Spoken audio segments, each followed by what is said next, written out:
Buenos días, Eulalia. Buenos días. Me gustaría empezar la entrevista preguntándole cuáles diría que son los principales cambios en el sector de la salud en los últimos años, en los últimos 5, en los últimos 10 años. A ver, ¿cuáles han sido los principales cambios? Ha habido muchos cambios. Podríamos hablar de un cambio muy importante, que es el cambio tecnológico. La tecnología ha avanzado muchísimo, hay equipos de diagnóstico muy potentes.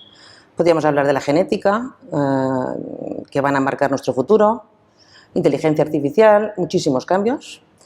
Además, el cambio de la población. Estamos con una población cada vez más envejecida, una población que necesita de cuidados, muchos más pacientes crónicos de los que habíamos tenido antes, que esto requiere un esfuerzo por parte de todos. Y ya el cambio probablemente más importante ha sido haber pasado una pandemia. Esto ha hecho que todo el sistema se haya estresado y ahora hay que empezar con ganas e intentar solucionarlo. Y en ese cambio, que hablamos de esa pandemia, esto que se ha producido, ¿no? Y que sigue, digamos, produciéndose a día de hoy, ¿no? El sistema, la sostenibilidad del sistema está en riesgo. ¿Lo ve sostenible actualmente? Actualmente la sostenibilidad del sistema sanitario es complicado. Si hablamos del sistema sanitario como atención sanitaria, curar enfermedades, y lo enfocamos desde el punto de vista financiero, esto va a requerir cada vez más recursos y los recursos son finitos. Convertir un sistema en sostenible quiere decir que pueda durar a largo plazo. Por tanto, sostenibilidad querrá decir implicar muchos sectores, reinventarse y buscar sistemas para que todos tengamos derecho a una sanidad universal, que al fin y al cabo es lo más importante. ¿Cuáles son los puntos fuertes de la sanidad española? Los puntos fuertes de la sanidad española es el nivel de nuestros profesionales. Contamos con los mejores profesionales. Están muy dedicados a su trabajo. Son profesionales para los cuales buscar las mejores opciones, trabajar, investigar y dedicarse al paciente para ellos es vital. Por tanto, si me preguntan el principal punto fuerte, la profesionalidad. Son grandes profesionales. Y el punto, no me gustaría hablar del punto débil, el punto menos fuerte. Punto menos fuerte. Nuestro sistema sanitario es costoso, requiere muchísimo dinero, ha aumentado el gasto farmacéutico, cada vez vivimos más. Quizás no somos conscientes de que hay que buscar nuevos enfoques. El punto más débil probablemente es esto, es cómo lo hacemos para que sea sostenible, es pensarlo. Y a nivel de gestión, si nos centramos solamente en gestión, ¿cómo ha cambiado? Y sobre todo a raíz de la pandemia, lo que comentábamos hace unos minutos, ¿cómo ha cambiado a nivel de gestión? A ver, la pandemia ha sido un antes y un después. Los hospitales trabajaban a su ritmo, hacían prevención, había toda una serie de programas, llevaban a los pacientes crónicos y de repente, de la noche a la mañana, todo ha cambiado. Médicos especialistas que sabían hacer su trabajo han tenido que cubrir urgencias de pacientes con COVID. Esto ha sido muy difícil. Todo el mundo ha hecho más de lo que podía, o sea, todo el mundo ha llegado al límite y esto ha ocasionado que en estos momentos nuestros profesionales están cansados, no saben exactamente cuál es su norte. Tenemos problemas con ATS, o sea, nos faltan, la gente no ve exactamente cuál es el futuro, con lo cual podríamos decir que la situación está complicada a día de hoy. Y en ese presente, ¿falta talento de management en la salud a día de hoy? A ver, el talento, el management, faltar, siempre falta. A verlo, haylo, pero cuanto más tengamos, mejor.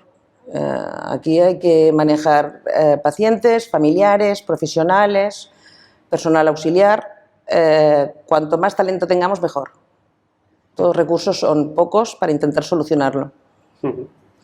Y es bueno que el sector pueda incorporar a ejecutivos de otras áreas de actividad, de otros sectores, digamos, a esa línea de management, ¿no? De la que hablo, o es peligroso que a veces pues, no puedan tener esos conocimientos sanitarios que puedan tener otras personas, que ya están intrínsecamente dentro del sector.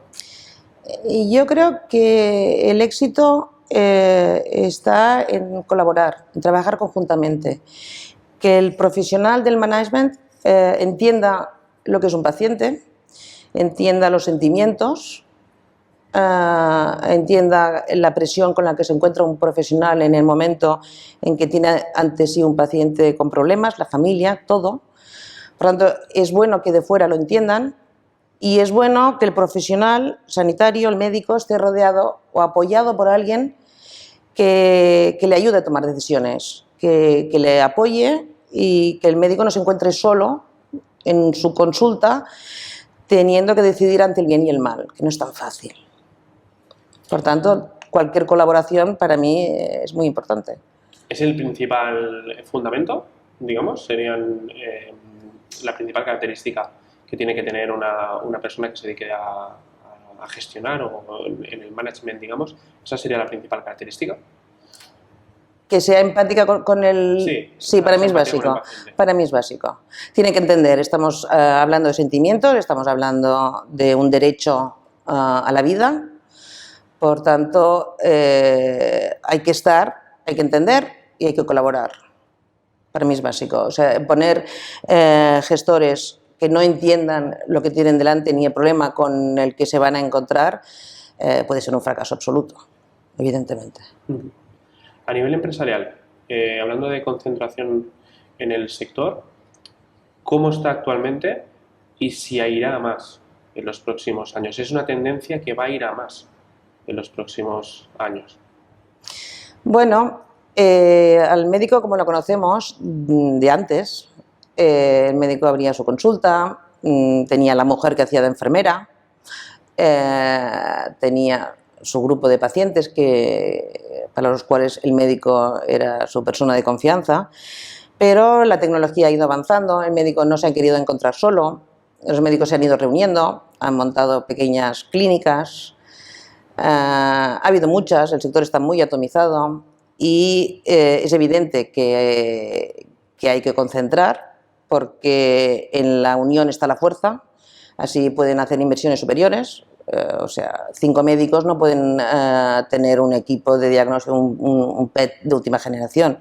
Por tanto, es evidente que se han ido concentrando, han ido montando clínicas con más tecnología, más quirófanos y a día de hoy estas clínicas, claro, ha habido una concentración superior, están apareciendo grupos externos que concentran mucho, quizás demasiado. Una concentración excesiva no es buena para un mercado libre, es bueno que haya competencia. Me llama la atención esto último, esa concentración excesiva. ¿Por qué puede haber gente que a lo mejor esté de acuerdo o en desacuerdo, pero por qué puede ser mala esa concentración excesiva, ¿no? Porque un monopolio nunca es bueno. En la vida empresarial la competencia te hace ser mejor y todos queremos ser mejor para ser más competitivos, para ser mejores, que el paciente nos quiera. Por tanto, si no hay competencia, ¿por qué vas a trabajar mejor? ¿Por qué vas a dar mejor servicio? Yo creo en la libre competencia. ¿Cómo compiten entonces los pequeños centros o los centros más modestos, si les podemos llamar así, con esas grandes corporaciones, esos grandes grupos a día de hoy? ¿Cómo se puede competir, ¿no? Bueno, la mejor forma de competir es dando un buen servicio, una atención personalizada, centrando al paciente en el centro del tratamiento, estando a su lado, apoyándolo, intentar que no haya listas de espera. O sea, al final todo acaba en un trato personalizado y en dar respuesta ante una necesidad. ¿Qué importancia tienen en el sector los seguros privados de salud y si es bueno que tengan cada vez mayor implantación? ¿Qué importancia tienen? Cada vez mayor. hay una necesidad, la gente quiere ir a la sanidad privada, quiere tener una doble cobertura, por tanto acaban utilizando un seguro de salud. Cada vez hay más. Ha habido un porcentaje elevado, ahora un incremento elevado a raíz de la pandemia. Por tanto, es de esperar que vayan a más, es de esperar que los seguros acaben con un sector muy importante, la sanidad privada. Por tanto, es bueno, es inevitable y no es malo, no es malo, es bueno, es como tiene que ser y cuanta más cobertura tengan los pacientes, pues mejor para todos. O sea, ayudará a hacer al sistema mucho más sostenible, probablemente.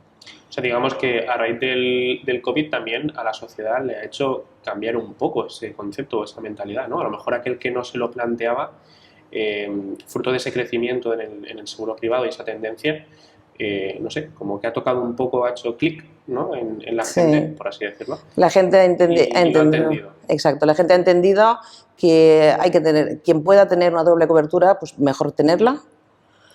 Se ha entendido el problema de qué es lo realmente importante en un momento como el COVID, donde lo realmente importante era tratar pacientes COVID y esto se encargó la sanidad pública y de esta manera vamos a intentar ayudar todos de alguna u otra manera. ¿Dónde se producirá la gran disrupción o el gran avance en sanidad en los próximos meses, en los próximos años? ¿Dónde se producirá? Es decir, explico, ¿vendrá de la mano de la tecnología o habrá otros factores, digamos, que condicionen ese cambio o esa transformación dentro del sector sanitario? Buena pregunta. Probablemente cuando hablamos de cambios todos hablamos de la aparición de la tecnología, sistemas robotizados, diagnósticos automatizados, robots que ayuden al paciente, para pacientes con recuperaciones llevadas por robots, telemedicina.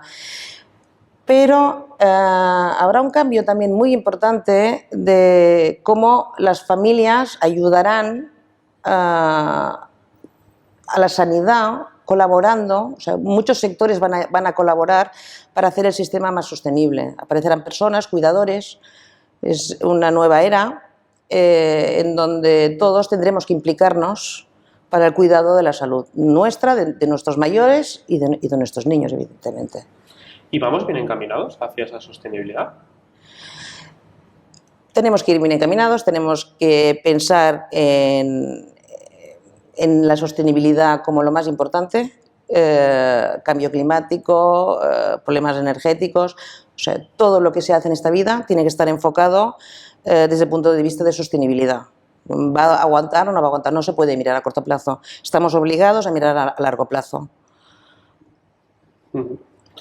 Yo me pregunto también si los grandes monstruos, por así decirlo, ¿no? Y que algunos tildan de ello, las grandes empresas, grandes multinacionales, estoy pensando en Amazon, por ejemplo, se me viene a la mente, ¿no? como primera gran multinacional, ¿no? ¿Esto de qué manera influye en la salud o en el sistema sanitario? Si puede representar una amenaza o no para grandes grupos, bueno, dentro del sector sanitario. Estoy pensando en el abanico más amplio, desde hospitales, clínicas, laboratorios. ¿Cómo puede influir la aparición, digamos, de estos grandes grupos? A día de hoy es difícil, porque la atención sanitaria está muy personalizada. Puede haber grandes equipos, grandes máquinas, pero al final evitar el contacto es difícil. O sea, estamos trabajando en telemedicina, los pacientes se visitan detrás de una pantalla, pero al final el contacto con el paciente, el palpar la barriga, como dicen los médicos, el ver el color de la piel, las uñas, esto al médico le da un punto de vista que vía digitalización no es tan fácil. O sea, nosotros nos encontramos con muchos pacientes que vienen que necesitan ver a un médico, alguien de confianza que los mire, que los palpe y que estén por el paciente. Por tanto, Amazon sí digitalización, ayudas, sistemas de telecontrol, pero la asistencia médica del paciente, la consulta, el hospital, lo veo difícil, lo veo muy difícil. O sea, siempre va a haber. Ayudará, colaborará, por lo tanto no es un enemigo, no lo veo como un enemigo, al revés, debería ser una ayuda. O sea, deberíamos centrar al médico en lo realmente importante y aquello que no aporta valor, pues podríamos utilizar lo que fuera. Entonces, realmente sin desmerecer, evidentemente, la tecnología y los avances que pudiera haber, la digitalización, pero al final todo parece que vuelve al punto esencial, es decir, ese trato con el cliente, digamos, con el paciente, ¿no? con el usuario, esa cercanía es más importante quizá que a lo mejor, no sé, es más importante quizá que a lo mejor cualquier avance o cualquier transformación en este sentido a nivel digital. ¿Prima más eso? No es que prime más, a ver, un contacto directo con el paciente para mí es básico, pero decir que una prueba diagnóstica no es necesaria no lo diría jamás. ¿Vale? Creo que la gracia es combinar las dos cosas. O sea, yo ofrezco el mejor nivel, pero estoy a tu lado. Bueno, en muchas películas nos podemos acabar convirtiendo en una habitación que el paciente entra en una cadena, le hacen 40 pruebas y sale con un diagnóstico. Sí, lo hemos visto. Espero que no sea así. Espero que siempre haya el acompañamiento, porque vamos a ahorrarnos enfermedades psiquiátricas. O sea, somos personas, somos humanos y necesitamos estar acompañados. Planta 12, hace 5 años, en 2022, si yo le preguntara cómo se imagina el futuro de la sanidad aquí 5 años, ¿qué me contestaría? ¿Cómo se imagina la sanidad dentro de 5 años? Bueno, probablemente la sanidad, veremos, pero tiene que haber una sanidad que llegue a todos nosotros.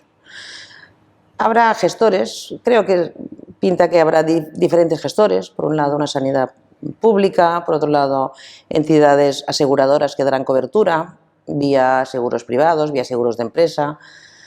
Habrá una medicina privada, siempre existirá una medicina privada pura y dura, y un gran sector de la población acabará colaborando, asociaciones de pacientes con enfermedades.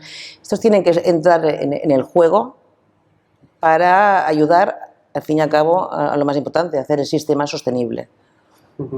¿Nacerán más asociaciones?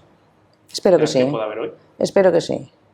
Porque esto ayuda a la toma de decisiones, ayuda al paciente y acaba ayudando a que los centros hospitalarios sean más eficientes. Pues muchísimas gracias, Aurelio. Gracias a vosotros.